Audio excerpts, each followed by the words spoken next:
নমস্কার বন্ধুরা, আজকে রামনবমী ব্রত কথা। অবশ্যই রামচন্দ্রের জন্মকাহিনী শ্রবণ করুন। জয় শ্রী রামচন্দ্র ভকত বৎসল, অযোধ্যার ভূষণ তুমি হও মহাবল।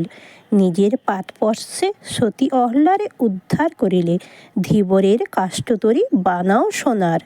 দশরথ সুত তুমি কৌশল্যা তনয়, যার লাগি মহারুদ্র ভবে জন্ম লয়। তার নাম যে বা ভজে মানস মন্দিরে, অভাজন অবশ্যই রাম নাম তরে।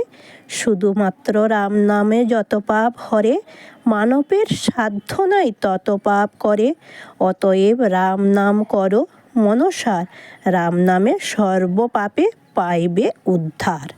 রামচন্দ্রের জন্মকাহিনী যে বা ভক্তি ভরে করিবে শ্রবণ, কোনো পাপ নাহি থাকে তাহার শরীরে। দুষ্ট গ্রহগণ হেরি পলায়ে সদূরে, রামের প্রাসাদে তার বংশবৃদ্ধি হয়। ক্ষণমাত্র পাপ নাহি তার দেহে রয়, ইহলোকে মহাসুখে রহে সেই জন।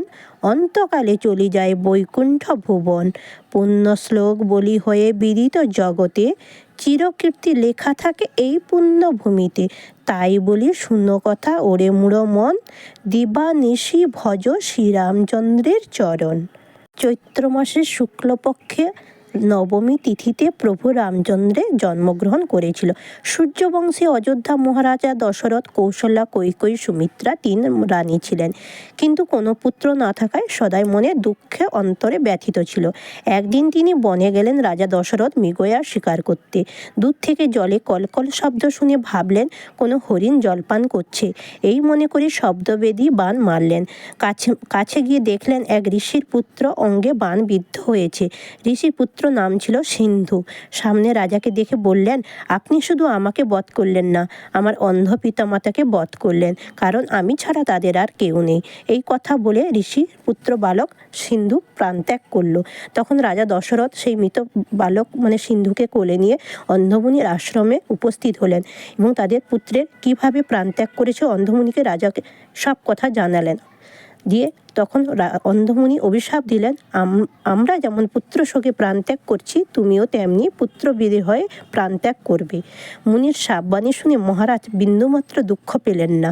তখন অন্ধমুনি ধ্যান যোগে জানতে পারলেন ভগবান ইহারই পুত্ররূপে ধরায় অবতীর্ণ হবে লঙ্কার রাবণ এবং কুম্ভকর্ণকে উদ্ধার করবার জন্যে।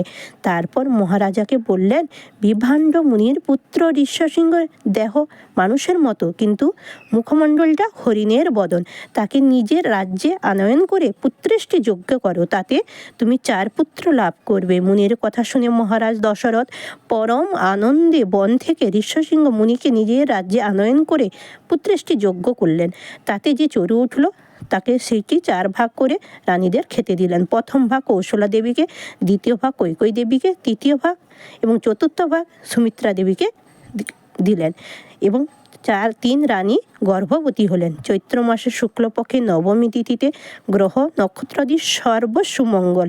প্রথমে প্রসব করলেন কৌশল্যা মাতা, তারপর প্রসব করলেন কৈকেয়ী মাতা, তারপর প্রসব করলেন সুমিত্রা মাতা। জন্ম দিলেন 2 পুত্রে এবং ঋষিদের মহর্ষিগণকে ডেকে পুত্রদের নামকরণ করা হলো।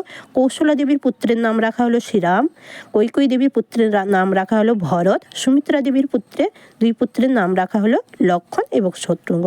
দীর্ঘদিন পরে অযোধ্যা ধামে অপুত্র মহারাজে দশরথের চির দুঃখের অবসান হয়ে মহা আনন্দে উৎসবে মেতে উঠলেন।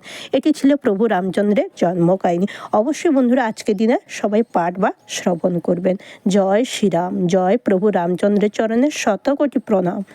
জয় প্রভু রামচন্দ্র, লক্ষণ, ভরত, শত্রুঘ্ন, সীতা দেবীর চরণে শতকোটি প্রণাম, দণ্ডবত প্রণাম।